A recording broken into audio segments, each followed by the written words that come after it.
I'm Mayor Darrell Steinberg, and I want to welcome everyone again to another version of our video audio technology office hours here. I'm really thrilled that so many people have written in and asked some very important questions, and this is an opportunity, and I know we'll have many more, to have a conversation and for me to tell you what is on my mind. So welcome to you.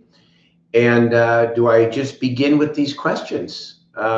So from Nathaniel Emery, the question is, homelessness is becoming a bigger problem in downtown and around the levees where I run. While a long-term solution is being developed, what are some of the short-term solutions you are working on right now? Of course, I say this every time, and I will say it again. This is the matter of greatest urgency for me as the mayor of this city. This is a problem that is not unique to Sacramento, but certainly Sacramento has more than its share. And of course, it's not just a city issue as well. It's in all parts of the county and all parts of our region. What are we doing? We are working very hard to build out what we call our continuum of care. We have the whole person care grant, $64 million in Sacramento. We are on the streets every day, reaching out to people with the most severe health conditions, mental health conditions, to bring them into care and treatment. And thus far, we've had real success with hundreds of people. We are also aggressively building out our low barrier triage shelter program, because until you get people under a roof, there's very little you can do to actually help them with their underlying life conditions. And so our goal over these next months is to build 600 beds. Some of those are included in the repurposing of some existing long-term shelter beds. Low barrier triage is not long-term shelter.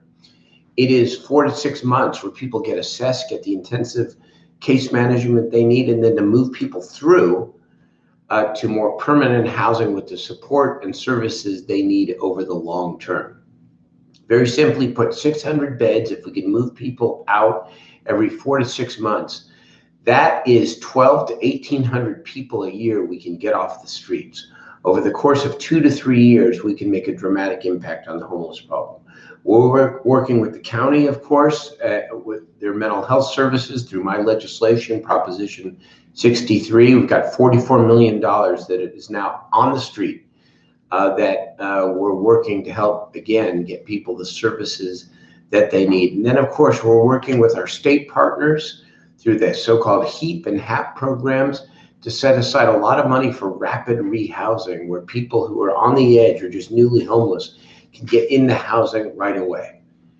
And we're enforcing the law. I just supported a lawsuit filed by our city attorney's office to declare 7 people who were selling drugs and engaged in other antisocial behavior along Broadway as public nuisances. That's rather hard and harsh, but I am committed to making sure that we keep the order here in this community while we try to help people.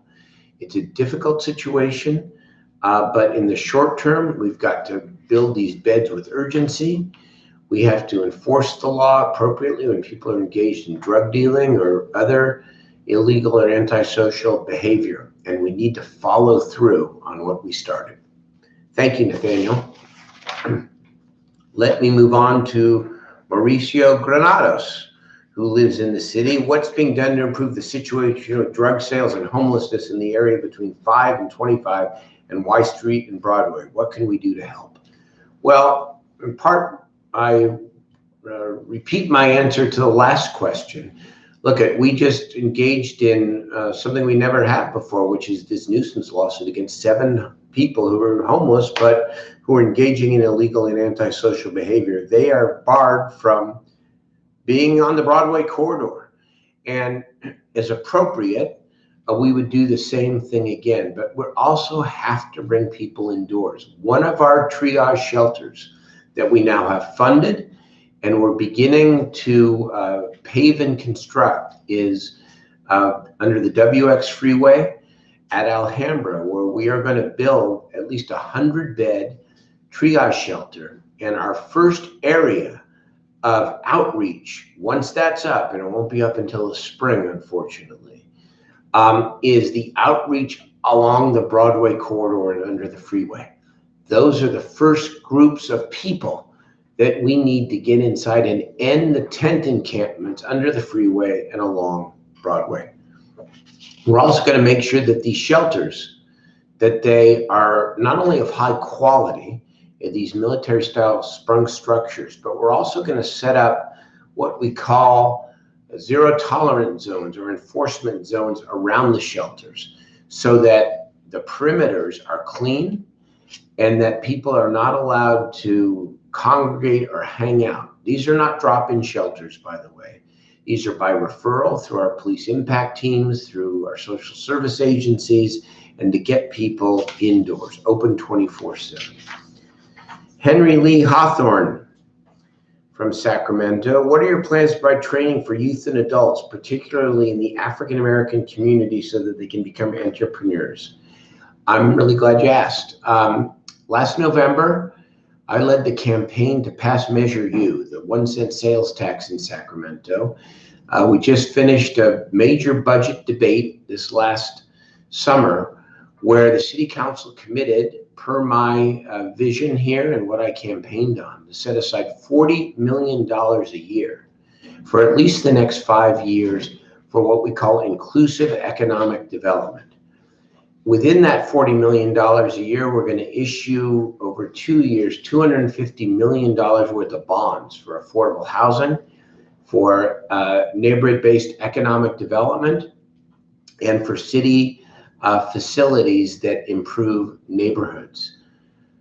And so, what are the cornerstones of our Measure U investment plan? Certainly youth development, affordable housing, revitalization of our commercial corridors that have been left behind, the building of an inclusive creative economy around art and culture, and to answer your question specifically, we want to invest in entrepreneurs and small businesses by having grant programs and loan programs and help small businesses, either existing or those who dream of starting something, to have the capital to be able to grow in our neighborhoods of Sacramento. It's a key piece of our Measure U investment strategy. More to come. The Measure U effort, which has already begun in terms of its implementation, I think will really take off in the late fall or early winter after the first of the year. Robert Lizarga from Sacramento. What are you going to do about the homeless people with significant mental health issues? I'm talking about the ones who can't take care of themselves. Can 5150 be revised to help them? 5150, of course, refers to that section of the California Code, which allows, in limited circumstances, the authorities or family members to legally conserve people who are a danger to themselves or others. And so I am co-chairing the governor's task force on homelessness. It's my responsibility, along with Mark Ridley Thomas, the supervisor from Los Angeles County, and my friend, and our task force, to come up with a series of recommendations to the governor around how to reduce unsheltered homelessness. And I can tell you where I stand on this, not speaking for other members of the task force. It's something we're going to be deliberating. I believe it is long past time to take a look at and amend the so-called Lanterman-Petra Short Act, the 5150 law. I don't think we should ever go back to the era of state hospitals, because One Flew Over the Cuckoo's Nest was actually true. Even if the movie was a fictional story, it actually depicted, I think, the condition of those hospitals. And people with severe mental illness or mental illness of any kind should live freely and independently where they can. On the other hand, and most people can, by the way, on the other hand, when somebody has been homeless for a long period of time and are obviously living with severe mental health issues, talking to themselves and all the other manifestations of untreated mental illness and are dealing with substance abuse. That is not there's no civil right to remain on the street. In fact, common sense says people who we see and know are in fact a danger to themselves. We know that the health impacts, just the plain physical health impacts of being unsheltered for long periods of time are life-threatening. We know women out on the streets living with severe mental illness are at great risk of being victims of sexual assault and other terrible things. And so it's time for the state to look at these sets of issues and to swing the pendulum in a way that does not violate people's civil liberties or harm people in any way, but that gets people indoors. I am calling in California for a legal right for people to have a roof over their heads. And I also believe that once that right is created and we actually have the capacity to implement it, that there ought to be an obligation for people to come indoors as well. Everyone should live inside. Thank you for your question. From Kelly Annette Byam, the question is, Gina Knepp is one of the world's foremost shelter directors, and she gave notice to the city 6 months ago that she was retiring. Her retirement is now days away, yet no candidate has been chosen, so they will miss out on vital mentoring Gina could have done. Can you please give me an update on the search and also what you're doing to upgrade and expand our shelter, which is tiny and antiquated? First of all, if the adage is that no one is irreplaceable, Gina Knepp is pretty close to being irreplaceable because she is great and she has done such an unbelievable job and has an exemplary reputation. So she is going to be, her shoes are going to be very hard to fill. And yet we are within days of naming a new shelter director in the city. And I know that Gina will not let her successor fail. Yes, she may be retired, but she cares that the legacy she has established will not be forsaken. And I agree that our shelter is antiquated. We are exploring options to modernize our operation, which could include an adoption center in addition to the shelter. Sacramento loves animals, and this is a key part of our city, and we won't let you down. Teresita G. Humilde, if I pronounced that correctly, asks, every time we drive by Arden Way, I see the old Lumberjack old store and the old Wonder Bread factory. Does the city of Sacramento have plans for these vacant kind of eyesore places or lots? Thank you. Well, thank you for such a good question. Let me say that the former Hostess plant has been purchased by U-Haul, which has obtained city approval for a truck rental and a mini storage business. The building, though, also has significant commercial space that will have a neighborhood coffee shop and a community room that can be used by neighborhood groups. The permit which the city has issued requires them to keep the historic sign and the exterior of the bakery building. So that's one. The Lumberjack site is going to meet one of our city's most pressing needs.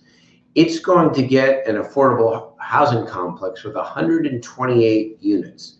It will have a swimming pool, a picnic area, and outdoor playgrounds for kids. It's currently a blighted site. We desperately need more affordable housing, and I think this is going to be a great addition to the community. Benjamin Daniel Stone asks, do you have any plans to address the skyrocketing property costs, I think you mean housing costs, in Sacramento? Are any of us from Midtown Sacramento going to be able to come home, or is it all temporary student housing or Bay Area millionaires from here on out? Look, I've said this and I mean it, that to grow a modern cosmopolitan economy in Sacramento is really good, but it's not nearly enough. If we want to be great, we've got to tie that economic growth to ensuring that nobody is left behind and nobody is left out. Our single biggest challenge to building the kind of city that we want is, in fact, the shortage of affordable housing and the homeless problem. So we're aggressively tackling both. We are working with our nonprofit and for-profit affordable housing developers to make it easier to build. And we still have a long way to go. We've deferred fees to the very end of the process. We are trying to make the process much faster. And through Measure U, we are establishing a $100 million housing trust fund and working with our city and our housing authority to really jumpstart and expedite the production and the supply of affordable housing. And I'm going to make an announcement soon to help launch what I hope will be the beginning of the efficiency housing movement in Sacramento and in California, because we cannot have a one-size-fits-all approach anymore. It's $400,000 to $700,000 of public funding per unit to build a single unit of permanent affordable housing or supportive housing.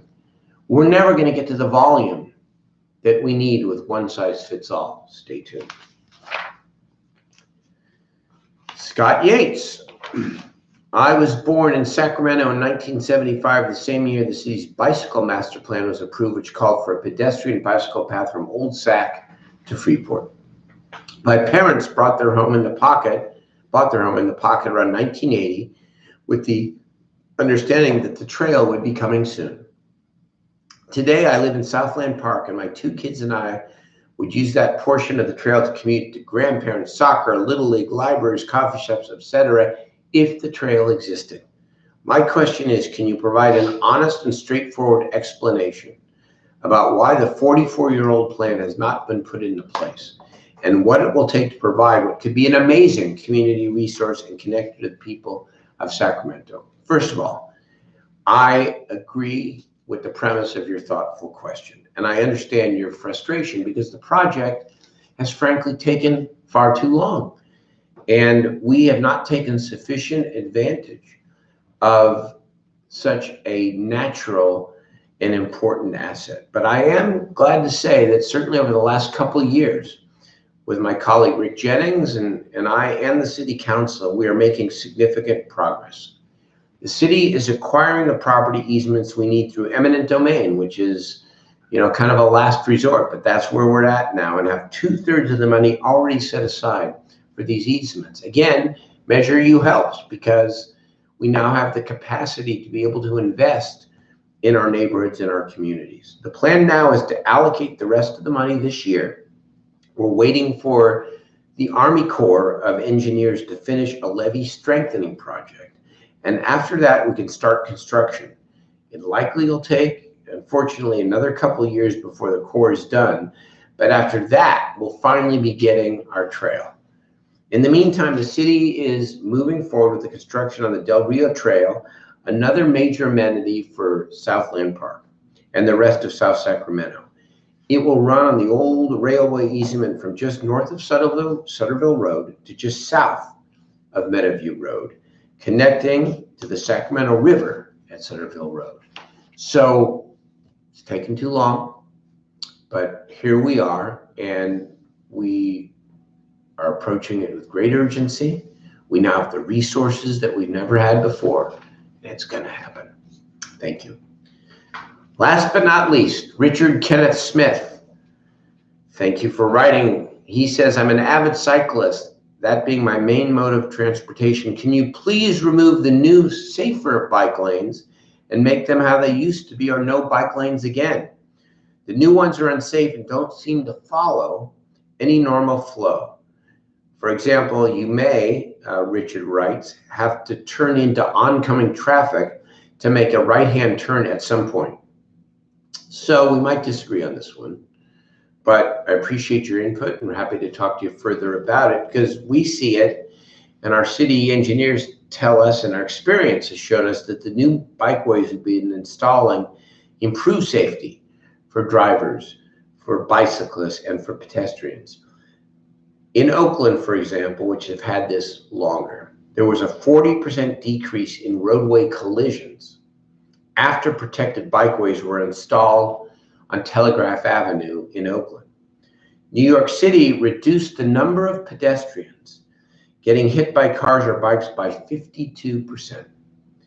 If you have to cross traffic for a turn, the bikeways have a staging area where you can stop and check before you actually proceed, much like a driver does before making a left-hand turn. I know the lanes are taking some getting used to for people who are accustomed to biking directly on the city streets, but our expectation is that because of these changes, and Sacramento is a bike-friendly community in the first place, that many more people will begin using bikes if they feel that they have more protection from the traffic. So appreciate your input. Again, fair to disagree, but that's my perspective and our perspective as a city. Those are the questions that people have written. I look forward to doing this again. I'd like to do it every day, but probably won't happen. But I'd like to do it as much as possible because it's really important to me that I hear from you and that we get an opportunity to dialogue in many different ways. I'm having a lot of Saturday office hours that are going to continue throughout the fall. And I look forward to seeing you out in the community. Go Sacramento. So many great things happening, many challenges too. Let's just all stay with it together. Thank you.